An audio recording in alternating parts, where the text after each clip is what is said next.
Hello. Well, here we are back again, English 210, listening. And today we continue the subject we began last time, as you remember, about food. Last time we went shopping. Well, I think today we talk about eating. And as you see in the paper, advice show healthy eating.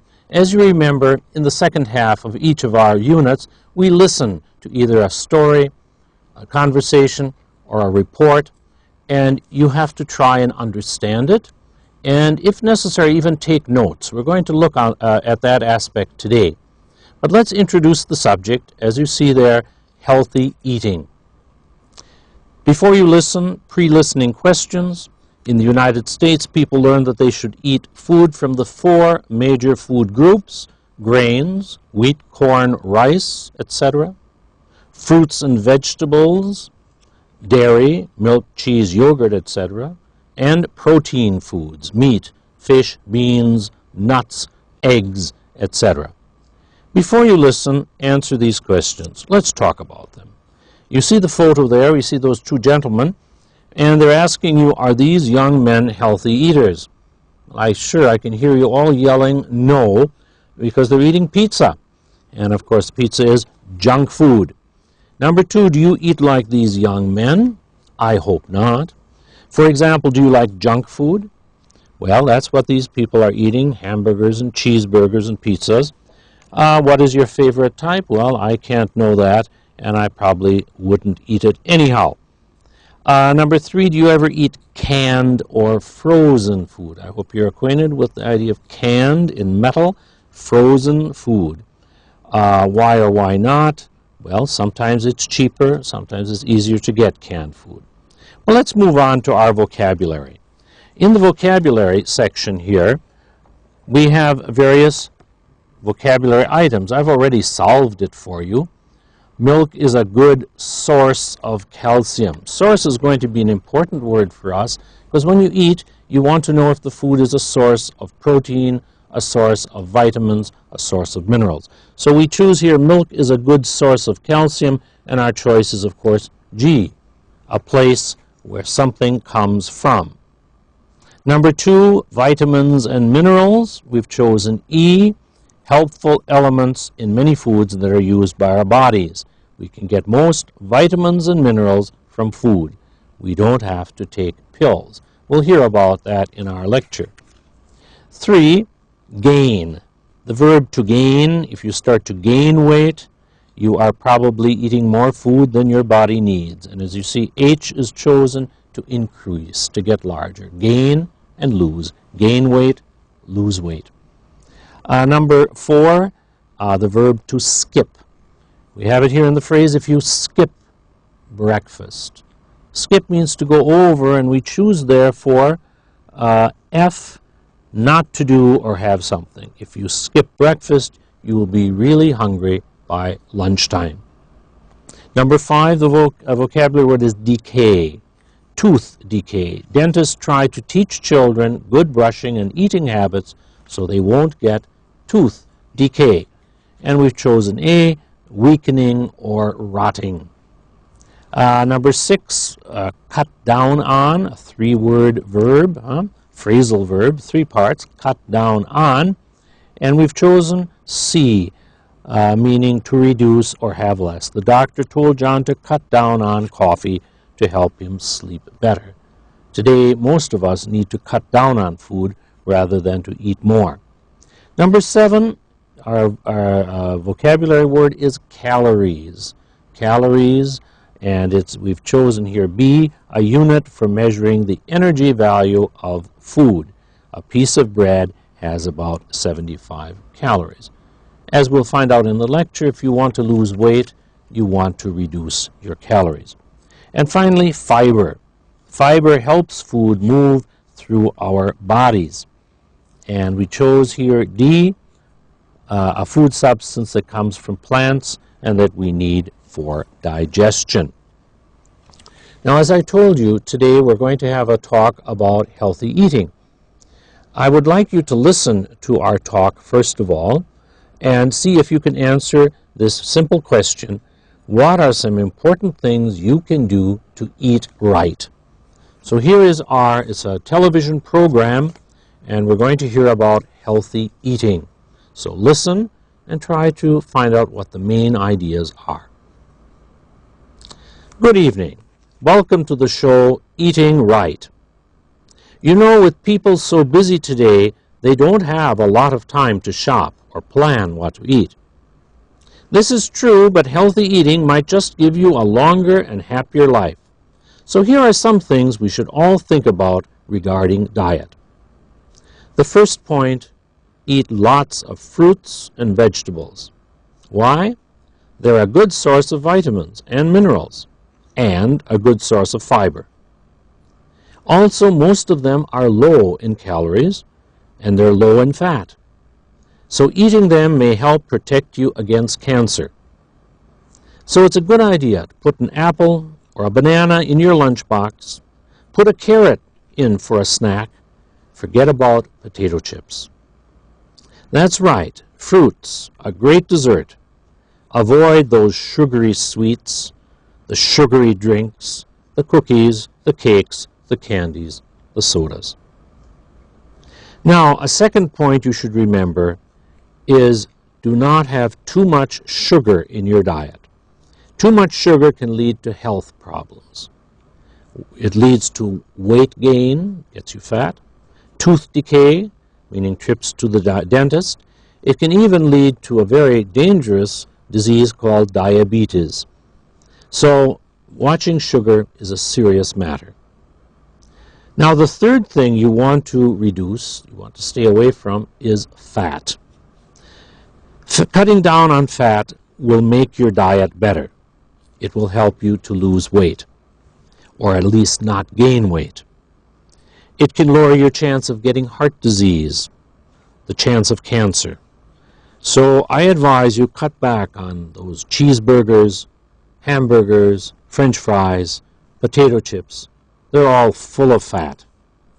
And also, don't forget, they're also full of salt. That's another thing we should all avoid, is too much salt. I'd like to make a positive suggestion as well. We said avoid sugar, avoid fat, avoid salt, but eat things that have fiber, such as whole grains. Whole grain means the grain before it's refined. So you want to eat not white bread, but dark bread. You want to eat the dark rice, not the white rice. This way you'll get plenty of fiber, vitamins, and minerals. Well, that's it. If you follow all of these ideas, you'll be much healthier. But I don't want to forget something about what you drink. Don't drink too much coffee. Coffee can make you nervous. It can affect your sleep. It can even affect your heart. So coffee is another substance to avoid. Now, listening to that, I'm sure you picked out the major points about avoiding sugars, avoiding fats, avoiding salt, and avoiding coffee. Now look at your book, or if you don't, I'll supply you with the chart here. This chart is giving you an idea of how to take notes.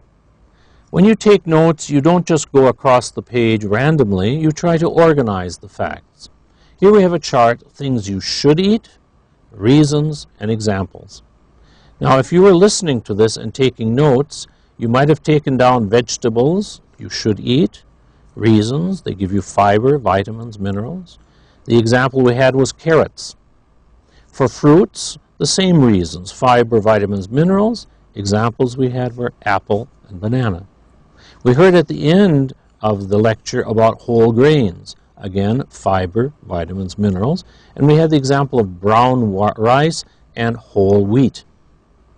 Now, things you shouldn't eat or drink. There were 4 of them: sugar, fat, salt, and coffee. You see how clearly they're indicated here. If you're taking notes, don't try to write from one side of the page to the other. Try to organize on the page the information that you have. Besides sugar, we heard that it helps weight gain, it helps tooth decay, it causes disease. We heard about diabetes. Examples we had were sugary drinks. We heard about the cookies and the cakes. Fat, we heard again about weight gain and disease, heart disease and cancer. Examples we had were cheeseburger, French fries, and chips. Salt, we heard, were the same, again, weight gain, the same things as with fat. And with coffee, we heard about getting nervous and no sleep. Now, this is an indication to you of how you take down information if you're listening to a passage like this. You may have to do this when you are being examined. Take down information, and then you would use that information to answer questions. All right, let's move on to the next exercise. Using vocabulary. Discuss the following questions with a partner. Well, I guess I'm your partner. Use the underlined vocabulary in your answers. Which meal are you least likely to skip? Which meal are you most likely to skip? Well, if you're like most of my students, you are skipping breakfast. It's a big mistake. Most of my students come to class and they skip breakfast. A big mistake. Should not skip it. You shouldn't skip any of your meals. You should get all of your meals, 3 meals a day. Don't skip them. The next one is about gaining weight. Bodybuilders, football players, and other athletes often try to gain weight and strength. Most of us are trying to lose weight, but they want to gain it. What types of foods would you suggest? Well, as you heard in our passage about sugars and fats, so candy bars and a fat steak and things like that would be a way to gain weight. Number 3, cutting down on. What do you eat or drink that you know may be bad for your teeth? Would you consider stopping? I hope so. I hope you would consider stopping. And would you cut down on these things? It would be a good idea. If you cut down on sugary drinks, it will help your teeth. So how do you try to avoid teeth decay? Of course, not only that you avoid sugars, but you brush and get these sugars and starches out of your teeth after you eat. Number 4, calories. If you want to lose weight, you're watching calories. Do you ever think about the number of calories in certain foods you eat? Well, maybe you do, maybe you don't. But if you want to lose weight, you better start thinking in terms of calories. A food that has a lot of sugar will have a lot of calories. A lot of fat will also give you calories. It's the measure of the energy in that food. Do you read food labels? They will tell you about the calories and also about the nutrients. Which of your favorite foods do you think are the best sources of vitamins and minerals? Well, we heard that probably fruits and vegetables are the best thing to turn to. And finally, fiber. What kinds of foods do you eat to get fiber? Vegetables, of course, but grain is very good. Cereals at your meals will help you. Now, at the bottom of the page, we have an exercise about talking it over, comparing eating habits. Well, it's very hard for us to compare since you're there and I'm here, but you see here what someone might write down. What you eat for breakfast: I eat rice. When I travel, I eat cereal. The times I sometimes eat nuts and chips. I often have snacks. So you would fill in your own ideas about that. Now we come to a very interesting subject. For our contents, we have to know about different places to eat. And I'm going to show you, I hope that you can see these clearly now, these nice colored pictures here of different places to eat. I'm going to try and flatten them out so you can see them clearly. All right. Well, maybe I have to take them one at a time. At the top there you see a nice restaurant. You see the nice restaurant with the white cloths on the table. Beside it, I'm going to move this over so you see it more clearly. We see up there at the top the cafeteria, people going down the line taking what they want, a cafeteria. At the bottom here we see something we see so much here in Saudi Arabia, a fast food place, sitting in the car and they hand it out to you. It looks like McDonald's. And finally, something we don't have here so much, and this is called a diner. In a diner you have a counter. You see on the one side people standing, and on the other side a counter. So you're served the food at the counter. You can sit there or you can take the food to your table. Now, we're going to talk about these different kinds of places to eat on the next page here, and then we're going to have some context where you have to decide where the people are according to what they're saying. All right, number one, what kind of food does each place serve? Well, in a restaurant, you can expect very fine food, Chinese restaurant or a Mexican restaurant. So a restaurant would imply having waiters, people coming to the table. Number two, who serves the food? Well, in a restaurant, the waiter serves you the food, but of course, in a fast food restaurant, you have to go and get it yourself, also in a cafeteria. The same is true in the diner. So a true restaurant has waiters that serve you the food, and that's what makes it a restaurant. Number three, which one is probably the most expensive? Well, the restaurant. The cheapest, a fast food place or a diner. These are cheaper. Cafeterias, at least in England and America, unlike here, cafeterias can be very good.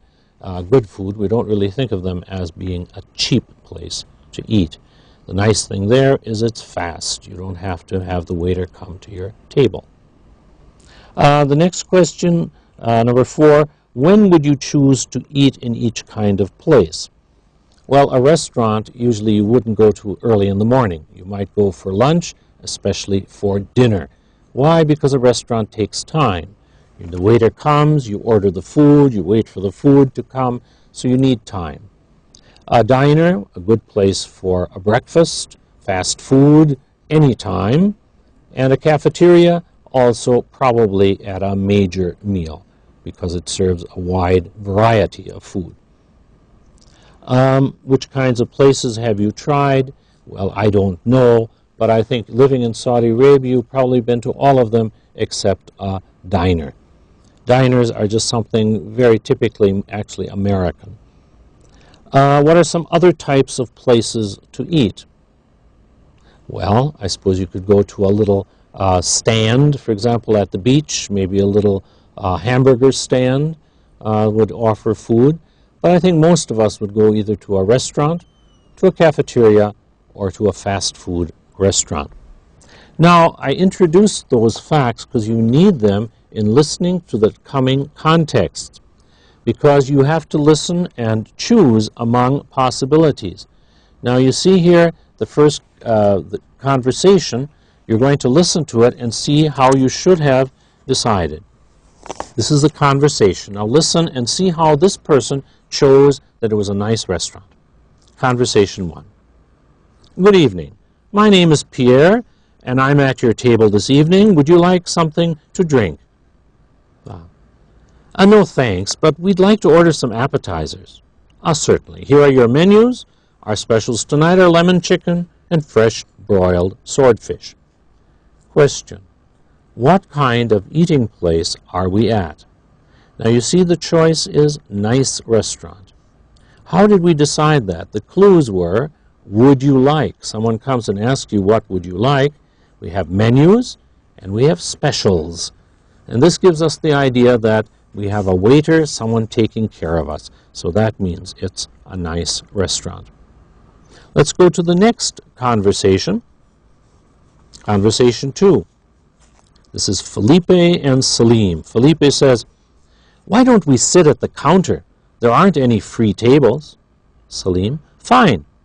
Waitress, coffee? Felipe, yes. Salim, yes, please. Okay, I'll be right back to take your order. Now, we've decided in this case that it's that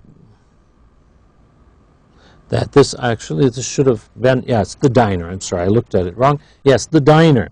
And why is it the diner? Because we heard about a counter. You don't sit at a table, you sit at a counter, or you go to the table. And coffee, there wasn't talk about having a large meal. The waitress did not give them a menu, so it's actually a less elegant place than a restaurant. So we chose diner. Listen to number three. A, these salads look great. Do you want one of these? B, No, I'm going to have one of those hot dishes over there. Server. What would you like? A. Is that mushroom soup? Server. No, it's bean soup. How much is it? $2 a bowl. Pay at the cashier. Now here we chose cafeteria.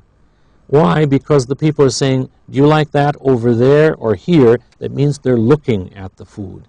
If you go to a regular restaurant, you don't have that choice. Only in a cafeteria is the food in front of you and you could talk about it. Also, we heard that they're going to be paying at a cashier. They say the food looks great. Well, you only know that in a cafeteria. Other places you'll have to wait until the food comes. Okay, let's listen to conversation 4 now, the last one. May I take your order? John. I'll have 2 burritos, no onions, and 2 small Cokes. Server. For here or to go? John. For here. Oh, and an order of nachos. Server. That'll be $8. Now, where are the speakers? We've chosen a fast food place. Why? Because he was asked, do you want it here or to go? Also, we heard burritos, Cokes, nachos. This is fast food types of things. Maybe you know about Mexican food more. Maybe you expect to hear cheeseburger or hamburger or something like that. So we expect this is a fast food restaurant, and so that was the best choice. Now, these are contexts. In every unit we have them. You hear a context, a conversation, and you must decide between various choices. Hear about different kinds of food places. Remember last time it was just deciding which season it was, spring, summer, or fall. So that's something we do each time we have context. This is our 3rd unit, as you'll remember. Always at the end of each unit, we move on to a task. We actually have 2 tasks in this unit, and both of them have to do with food. And the first one is about a recipe. Please notice there the word recipe. We have 2 tasks under the title Real-World Tasks, Recipes, and Regional Foods. Now what you're going to be doing is taking notes on a recipe. So let's look at how it looks in your book.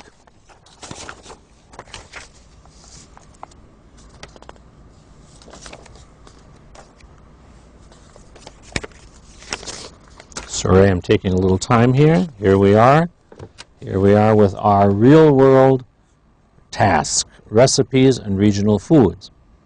Now, if you're given a recipe, your job is to get down the ingredients, the substances needed for the food. You should know the word serve, which means bring to the customer or the person eating. The word beat, to hit hard. We beat potatoes and eggs and some different foods in order to get them to the type we want.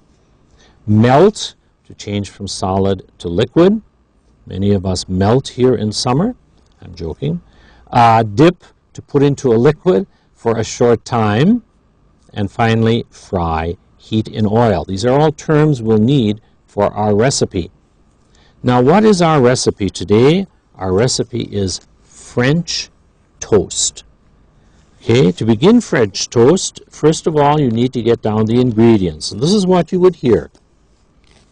To make French toast for 4 people, here's what you need. 2 eggs, 1 cup of milk, a half teaspoon of salt, and about a tablespoon of butter. Have you got all that?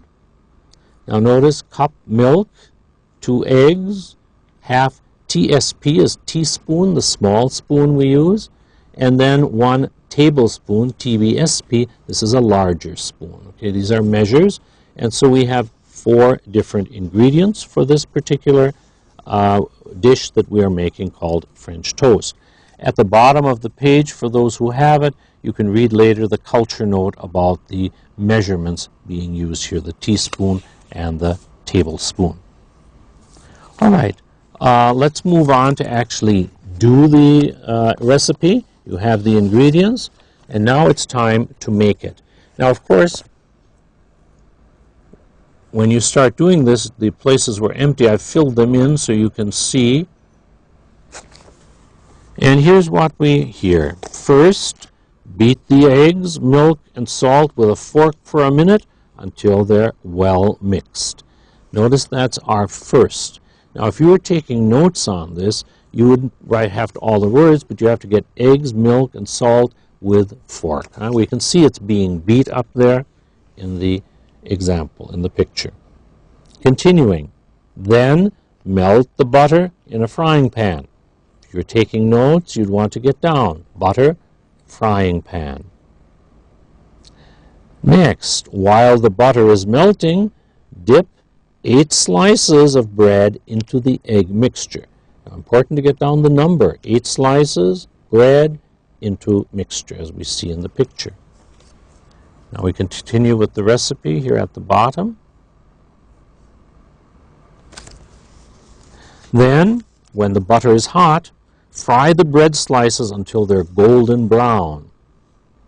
And finally, serve them on warm plate with butter, syrup, or jam. So this is a recipe. So if you had this outline and you had to find, for example, how many slices or where the butter is, you should be able to do that. This is, again, an example of taking down information.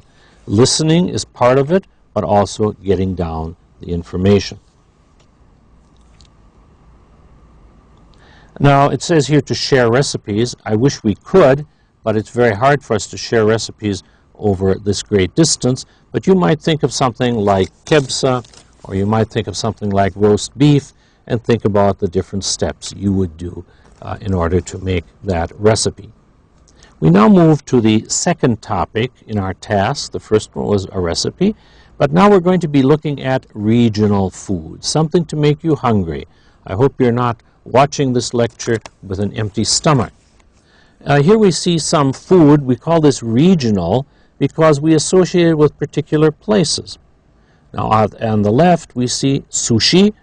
Of course, we'd say, oh, that's Oriental, that's Japanese. And on the other side, on the right, we see some enchiladas with fried beans, with rice and fried beans. And if you know your foods, you'll know that we're talking about Mexican food.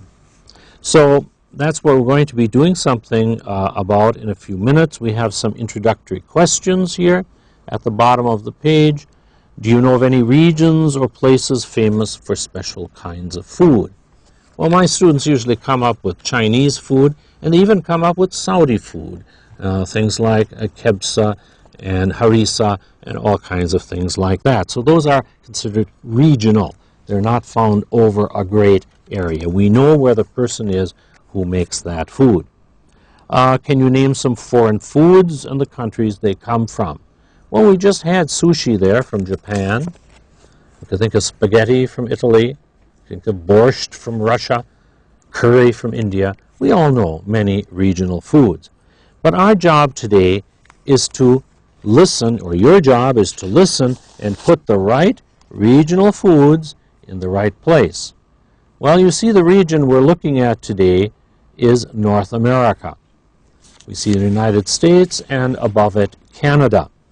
And so you're going to hear about some regional foods, and it would be your job to put the food in the right place. So please listen and notice how we move around the map and we fill in the missing parts. You may have to do something like that later.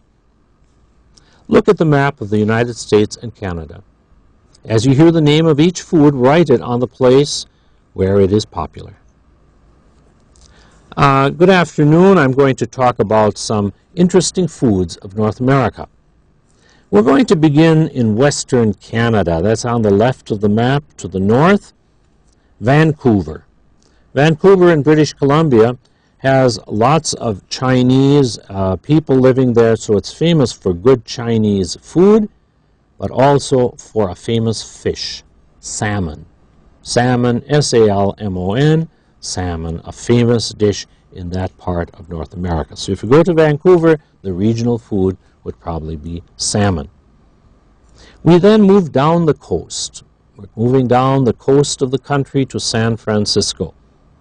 San Francisco is another place that has a lot of Chinese, a lot of Oriental influence. And so if you go there, you could find some excellent Chinese and Japanese restaurants. So a good place for Chinese and Japanese food. If you want something local from San Francisco, they have a special bread. It's called sourdough, sourdough bread. So if you go to San Francisco, you'll go down to Fisherman's Wharf and have some sourdough bread. We now move across the south of the country to a large state called Texas. Some of you know, of course, that it's on the border with Mexico, and its food is influenced very much by Mexico. We sometimes speak of Tex-Mex food. Now, if you go to Texas, be sure to have some spicy Mexican food. You can have some very good Mexican food anywhere in Texas. Let's move now further north to the center of the country, a state called Wisconsin. Wisconsin is sometimes called the Dairyland of the United States because it has so many farms, and therefore it's not surprising the specialty in Wisconsin is cheese, especially cheddar cheese, but cheese is a specialty. Moving south from Wisconsin, we see Chicago. Chicago was once the packing center for meat, and it has kept this tradition and is famous for its steak. Now, I'm sure you know that steak refers to a thick slice of meat, and in English, when you say I'm having a steak, we always think of beef. It is possible to have a lamb steak or a fish steak, but usually steak refers to beef. So if you want a good beef, a good steak, go to Chicago. All right, now we'll move to the East Coast, and we'll start at the top. We'll start in Canada. I'm sure you see the city called Montreal. Some of you will not be surprised to see French food listed there because Montreal is part of Quebec. It's the main city of Quebec, and it's a French-speaking area, and so if you go there, be sure to eat French food. On the coast, we have the state of Maine, and Maine is famous for its lobster. Excellent lobster if you go to Maine. So that's a regional food in Maine. This is New England, and Maine is famous for its lobster. Moving down the coast, we come to Georgia. Georgia, famous for its fried chicken. And finally, Florida, a state that's famous for its citrus fruit, oranges, as well as lemons and grapefruit and things like that, but oranges is listed there. Now, I'm sure I've made you very hungry, and probably you're going to have to move right away to your kitchen to make something or out to a fast food or other restaurant after this lecture. I hope you found it as delicious as I did. Thank you very much.